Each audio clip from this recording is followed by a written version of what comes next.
اللہ تعالیٰ کے عذاب کا نشانہ بننے والی قوم عاد کا زمانہ اب سے 4,500 سال پہلے ہے۔ عاد کے متعلق عرب میں مشہور تھا کہ قدیم زمانے میں وہی سرزمین کی سب سے زیادہ طاقتور قوم تھی۔ احقاف حقف کی جمع ہے اور اس کے لغوی معنی ریت کے لمبے لمبے ٹیلے ہیں جو بلندی میں پہاڑوں کی حد کو نہ پہنچے ہوں، لیکن اصطلاحاً یہ صحرائے عرب کے جنوب مغربی حصے کا نام ہے جہاں آج کوئی آبادی نہیں ہے۔ قتادہ رحمۃ اللہ کا قول ہے کہ یمن میں سمندر کے کنارے ریت کے ٹیلوں میں ایک جگہ تھی جس کا نام شہر تھا، یہاں یہ قوم آباد تھی۔ ابن اسحاق کا بیان ہے کہ عاد کا علاقہ عمان سے یمن تک پھیلا ہوا تھا، اور قرآن مجید ہمیں بتاتا ہے کہ اس کا اصل وطن احقاف تھا، جہاں سے نکل کر وہ گرد و پیش کے ممالک میں پھیلے اور کمزور قوموں پر چھا گئے۔ آج کے زمانے تک بھی جنوبی عرب کے باشندوں میں یہی بات مشہور ہے کہ عاد اسی علاقے میں آباد تھے۔ عرب کے موجودہ شہر مقلا سے تقریباً 125 میل کے فاصلے پر شمال کی جانب حضر موت میں ایک مقام ہے جہاں لوگوں نے حضرت ہود علیہ السلام کا مزار بنا رکھا ہے، اور وہ قبر ہود علیہ السلام کے نام سے ہی مشہور ہے۔ ہر سال 15 شعبان کو وہاں عرس ہوتا ہے اور عرب کے اکثر حصوں سے ہزاروں آدمی وہاں جمع ہوتے ہیں۔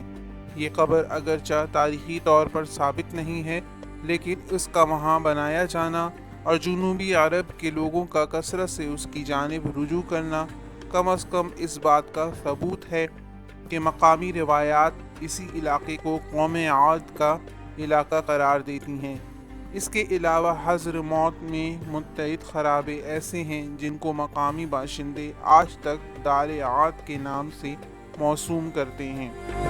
مضبوط جسموں مگر کمتر ذہنیت والی قوم عاد اس یقین سے محروم ہو گئی تھی کہ اتنی بڑی کائنات کو کوئی ایک ہستی چلا سکتی ہے، اسی لیے انہوں نے اولاد کے حصول کے لیے، کھیتیوں کی پیداوار و کاروبار کے لیے، بارش کے لیے الگ الگ بت بنا رکھے تھے۔ اسی طرح دشمنوں پر فتح پانے کے لیے الگ بت تھا۔ صحت و تندرستی کسی سے حاصل ہوتی تھی تو معاش میں بہتری کے لیے کوئی دوسرا بت تھا۔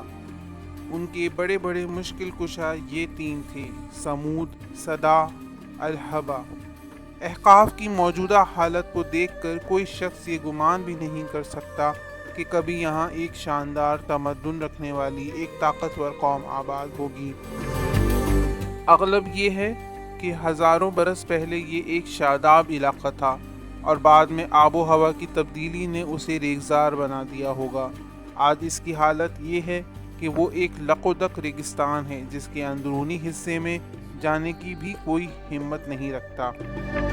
1843 میں بویریا کا ایک فوجی آدمی اس کے جنوبی کنارے پر پہنچ گیا تھا۔ وہ کہتا ہے کہ حضر موت کی شمالی سطح مرتفع پر سے کھڑے ہو کر دیکھا جائے تو یہ صحرا 1000 فٹ نشیب میں نظر آتا ہے۔ اس میں جگہ جگہ ایسے سفید قطع ہیں جن میں کوئی چیز گر جائے تو وہ ریت میں غرق ہوتی چلی جاتی ہے اور بالکل بوسیدہ ہو جاتی ہے۔ عرب کے بدو اس علاقے سے بہت ڈرتے ہیں اور کسی قیمت پر وہاں جانے کے لیے راضی نہیں ہوتے۔ ایک موقع پر جب بدو اسے وہاں لے جانے پر راضی نہ ہوئے تو وہ اکیلا وہاں چلا گیا۔ اس کا بیان ہے کہ یہاں کی ریت بالکل صفوف کی طرح ہے، میں نے دور سے ایک شاقول اس میں پھینکا تو وہ 25 منٹ کے اندر اسی میں غرق ہو گیا اور اس رسی کا سرا گل گیا جس کے ساتھ وہ بندھا ہوا تھا۔ قرآن مجید میں اس قوم کی عبرت ناک انجام کا تذکرہ کرتے ہوئے فرمایا گیا ہے کہ تم نے دیکھا نہیں کہ تمہارے رب نے کیا برتاؤ کیا اونچے ستونوں والی عاد ارم کے ساتھ، جس کے مانند کوئی قوم دنیا کے ملکوں میں پیدا نہیں کی گئی تھی، اور سمود کے ساتھ جنہوں نے وادی میں چٹانیں تراشی تھیں، اور میخوں والے فرعون کے ساتھ، یہ وہ لوگ ہیں جنہوں نے دنیا کے ملکوں میں بڑی سرکشی کی اور ان میں بہت فساد پھیلایا تھا۔ آخرکار تمہارے رب نے ان پر عذاب کا کوڑا برسا دیا۔ حقیقت یہ ہے کہ تمہارا رب گھات لگائے ہوئے ہے۔ عاد ارم سے مراد وہ قدیم قوم عاد ہے جسے قرآن مجید اور تاریخ عرب میں عاد اولا کا نام دیا گیا۔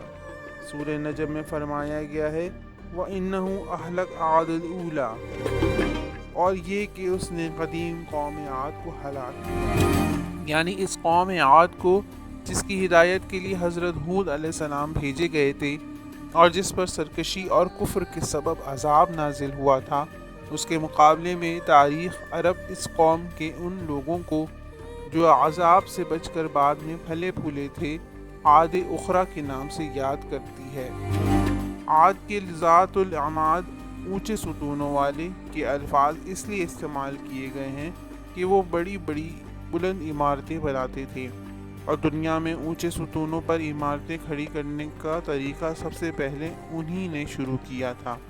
وہ اپنے زمانے کی ایک بے نظیر طاقت قوم تھی۔ اپنی قوت اور شان و شوکت کے اعتبار سے کوئی قوم اس وقت دنیا میں ان کی ٹکر کی نہ تھی۔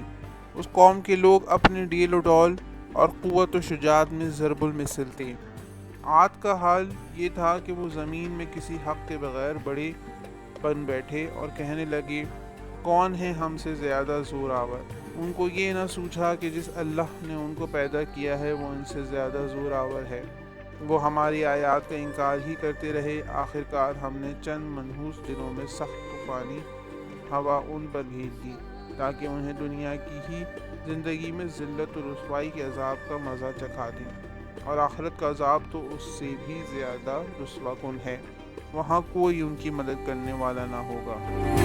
قوم عاد نے اپنی کم بختی کی وجہ سے اپنی سرزمین پر حضرت ہود اور ان کے اہل ایمان ساتھیوں کا جینا مشکل بنا دیا تھا۔ وہ آپ علیہ السلام کا مذاق اڑاتے، آپ کے ساتھیوں کو دھمکیاں دیتے۔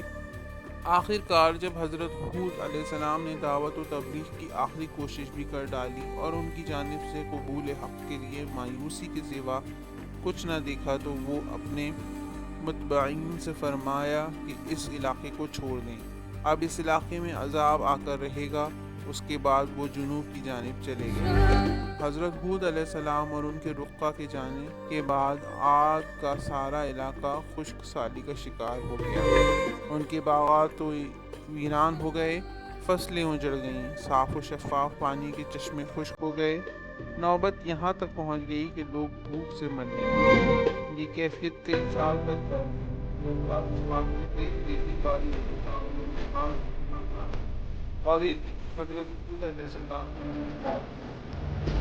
آخرکار قوم عاد کے سب لوگ بیٹھے اور کہنے لگے وادی القرا مکہ میں جا کر دعا کی جائے، کیونکہ وہاں دعائیں قبول ہوتی ہیں، ہماری دعا بھی قبول ہوگی اور ضرور بارش ہوگی۔ چنانچہ انہوں نے اپنی قوم کے 70 منتخب افراد کو دعا کے لیے وادی القرا میں بھیجا، لیکن وہ لوگ وہاں جا کر پرتکلف ضیافتیں کھا کر اور عیش و عشرت کے بعد واپس آ گئے۔ انہیں اپنا مقصد دعا ہی بھول گیا۔ کسی قوم کی اس سے بڑی بدقسمتی کیا ہو سکتی ہے کہ وہ اپنے مالک اور خالق کو ہی بھلا دے۔ اپنے مالک کو بھی بھول جانے والے پھر سب کچھ بھول جاتے ہیں۔ جب وہ پلٹ کر اپنی قوم میں آئے تو دیکھا کہ آسمان پر سرخ بادل آ رہے ہیں۔ قوم کے لوگوں نے شکوہ کرتے ہوئے کہا ہمیں ایسے بادل نہیں چاہیے، یہ بارش والے بادل نہیں ہیں۔ پھر وہ اپنے بتوں کے پاس جا کر بارش کی دعائیں کرنے لگے۔ چنانچہ سرخ بادلوں کے پیچھے کالی سیاہ گھٹائیں اٹھیں تو عاد کے لوگ بہت خوش ہوئے اور کہنے لگے ہمارے دیوتاؤں نے ہماری دعائیں قبول کر لیں اور بارش کے بادل بھیج دیے، لیکن جنہیں وہ بارش کے بادل کہہ رہے تھے وہ عذاب کے بادل تھے۔ جب وہ بادل برسے تو ہر طرف تباہی پھیل گئی، مضبوط اور بلند قامت انسان اڑ اڑ کر میلوں دور جا گرے۔ چند مضبوط اور بلند و بالا عمارتوں پر وہ ناز کرتے تھے وہ تباہ ہو گئی۔ ہر طرف ریت کا طوفان تھا، فرار کے راستے بھی بند تھے۔ یہ ریت جس چیز پر بھی گری اسے گلا ڈالا۔ خوفناک طوفان 7 راتیں اور 8 دن تک چلنے بعد تھما تو بلند و قامت اور مضبوط قوم عاد کا نام و نشان مٹ چکا تھا اور پورا علاقہ عبرت کی آماجگاہ بنا ہوا تھا۔ قوم عاد کو تباہ اور برباد کرنے والی باد سرسری کا ایک تند و تیز یخ بستہ اور شور مچاتی ہوئی ہوا تھی۔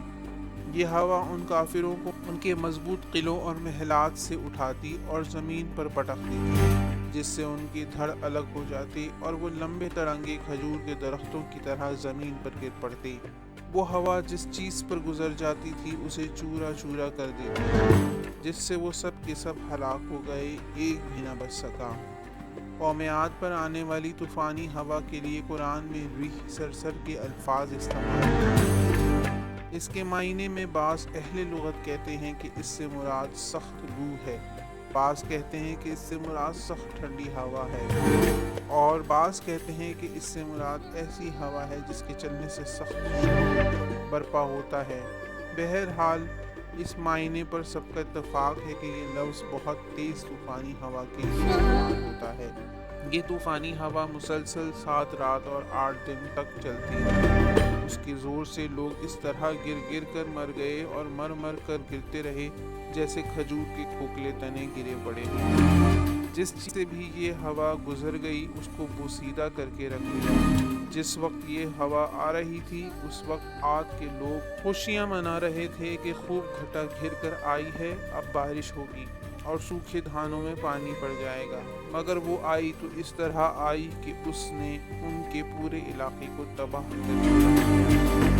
یہ ذلت اور رسوائی کا عذاب ان کے اس کبر و غرور کا جواب تھا جس کی بنا پر وہ زمین میں کسی حق کے بغیر بڑے بن بیٹھے تھے اور خم ٹھونک کر کہتے تھے کہ ہم سے زیادہ زور آور کون ہے۔ اللہ نے ان کو اس طرح ذلیل کیا کہ ان کی آبادی کے بڑے حصے کو ہلاک کر دیا، ان کے تمدن کو ملیہ میٹ کر رکھ دیا، اور ان کا قلیل حصہ جو باقی رہ گیا وہ دنیا کی انہی قوموں کے آگے ذلیل و خوار ہوا جن پر کبھی یہ لوگ اتنا زور اور جتاتے تھے۔